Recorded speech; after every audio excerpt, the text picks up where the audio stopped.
The word in the 18th century. तो जो 18th century में वर्ड कैसा था, वर्ड की कंडीशन कैसी थी, वो हम देखेंगे।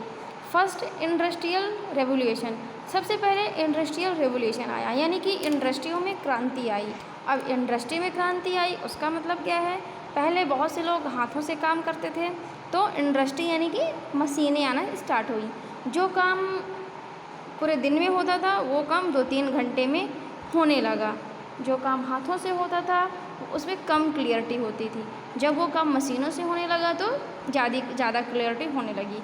और ये जो इंडस्ट्रियल रिवोल्यूशन है ये बहुत ही तेज़ी से आया। सबसे पहले ये ब्रिटेन में आया, और क्यों, क्योंकि ब्रिटेन उस टाइम पे 18th सेंचुरी में कहाँ था, ब्रिटेन के बहुत से लोग भारत में राज कर रहे थे। तो उसी कारण से इंडस्ट्रियल रिवोल्यूशन ब्रिटेन के साथ साथ कहाँ, इंडिया में भी आया।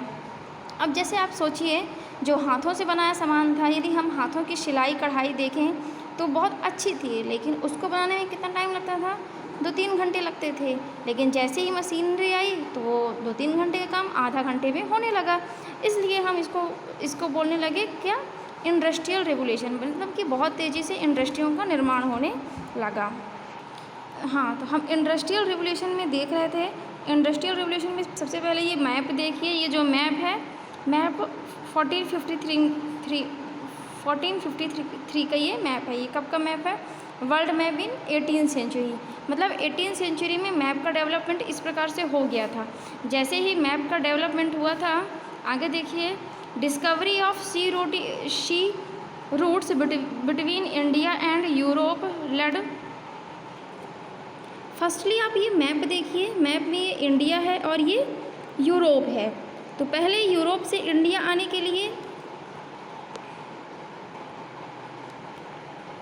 क्या करना पड़ता था, ये देशों के बीच आना पड़ता था। ये बीच बीच में देश आते थे तो इनको प्रॉब्लम होती थी। लेकिन जैसे ही मैप की डिस्कवरी हुई तो कैसे आना स्टार्ट कर दिए ये लोग, ये समुद्र के रास्ते आने स्टार्ट कर दिए। कैसे स्टार्ट कर दिए, समुद्र के रास्ते आना स्टार्ट कर दिए। तो जैसे ही समुद्र के किनारे आना स्टार्ट किए तो जिनको आना जाना है तो वो मतलब किसी ने डिस्टर्ब नहीं किया।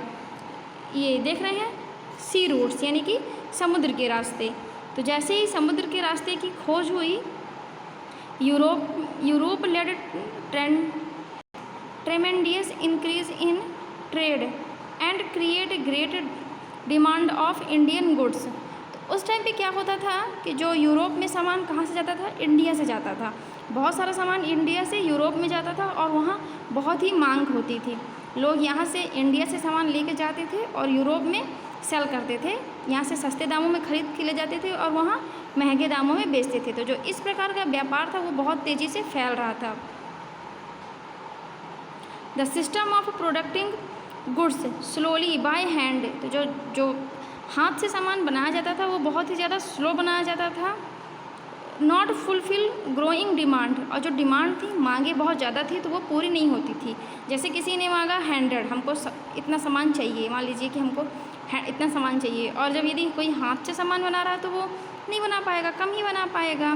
The new system of production replaced this was the factory system in which good. तो यहाँ पे क्या किया गया, यूरोप से इंडिया में कुछ फैक्ट्रियाँ लगाई गई।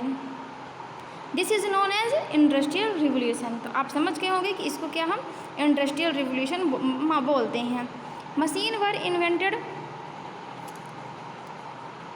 Meet the growing demands of new market के लिए मशीनें इन्वेंटेड की जाने लगी। Mass production also help reduce price, और उसके बाद क्या हुआ कि प्राइजेस भी कम कर दिए गए। Industrial revolution start in England. सबसे पहले इंडस्ट्रियल रिवोल्यूशन कहाँ स्टार्ट हुआ था, इंग्लैंड में। Because the condition there were the favourable for the development, और वो वहाँ बहुत तेज़ी से विकास हुआ। इसी कारण से वो कहाँ, इंडिया में भी लगा दिया गया। The gather monuments and spread the part of Europe and then whole worlds, और धीरे धीरे ये यूरोप और पूरे वर्ल्ड में क्या फैलने लगा, इंडस्ट्रियल रिवोल्यूशन। ओके, तो ये चैप्टर को बहुत ही केयरफुल स्टडी कीजिए।